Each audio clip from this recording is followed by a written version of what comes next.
नमस्कार दोस्तों। आज का डिक्टेशन 80 शब्द प्रति मिनट स्टार्ट होगा 5 सेकंड बाद। स्टार्ट। महोदय, मांस, मछली आदि को भी इससे पकाया जा सकता है। सोलर हीटर सार्वजनिक स्थानों जैसे अस्पताल, होटल, कारखाने आदि में पानी गर्म करने के लिए काम में लाए जाते हैं। सोलर ड्रायर की सहायता से अनाज, तंबाकू, नारियल, इमारती लकड़ियाँ आदि को सुखाया जाता है। अब तो ऐसे और सौर संयंत्रों का विकास किया जा रहा है जिनसे समुद्र जल के खारेपन को दूर किया जा सकता है। सौर ऊर्जा से हमारे दूर दराज के गांव भी अब प्रकाश से जगमगा उठेंगे और गांव भी शहरों की तरह सभी आधुनिक साधनों से संपन्न हो जाएंगे। हम भारतवासी सौभाग्यशाली हैं कि हमारे देश में सौर ऊर्जा 12 महीने सुलभ है। हमें चाहिए कि हम सौर ऊर्जा का भरपूर लाभ उठाएं।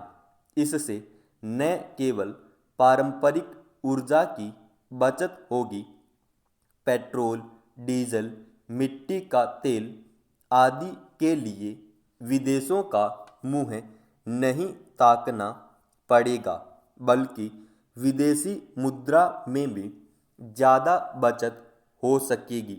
निसंदेह सौर ऊर्जा की क्रांति से सामान्य व्यक्ति को लाभ मिलेगा और देश चहुमुखी विकास का स्वप्न साकार कर सकेगा। चुनाव के पहले की स्थिति से देश गुजर रहा है। देश का लाखों करोड़ों का खर्च चुनाव पर होता है, चुनाव प्रक्रिया पर होता है। अतिरिक्त इसके चुनाव प्रत्याशी भी लाखों करोड़ों का खर्च करते हैं। जन जन तक पहुंचने के लिए, जन नेता बनने के लिए अशिक्षित जनता भीड़ देखती है, दिखावा देखती है, प्रदर्शन देखती है। फिर कुछ छोटे मोटे लालच भी काम करते हैं और जनता गुमराह हो जाती है। ऐसी स्थिति में चुने गए प्रत्याशियों से भला क्या देश का हित हो सकता है? शिक्षित बुद्धिजीवी व्यक्ति चुनाव प्रक्रिया से, चुनाव परिणामों से हताश होकर प्रक्रिया से ही अपने को दूर रखने का उपक्रम करते हैं या करने को मजबूर हो जाते हैं। लंबी खड़ी कतारों में अपना समय नहीं लगाना चाहते। लोकसभा, विधानसभा, पंचायत सभी चुनाव आदि एक ही समय कराए जाएं तो बहुत संभव है लोगों में रुचि बने, समय का व्यय रुके, आर्थिक खर्च भार जो देश को बार बार करना पड़ता है वह बच सकता है। क्या ऐसा कुछ सोचा नहीं जा सकता? प्रत्याशी बनने के लिए भी कुछ मापदंड निर्धारित होने चाहिए। उनको शिक्षित होना चाहिए और चुने जाने के बाद उनके लिए एक आचार संहिता होनी चाहिए। उनके खर्च एवं संपदा पर एक प्रतिबंध होना चाहिए।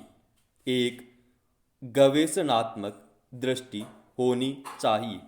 समाज का हित चाहने वाले ऐसे चुनिंदा लोगों का जीवन महात्मा गांधी की तरह सरल, स्वच्छ एवं सादगी वाला होना चाहिए।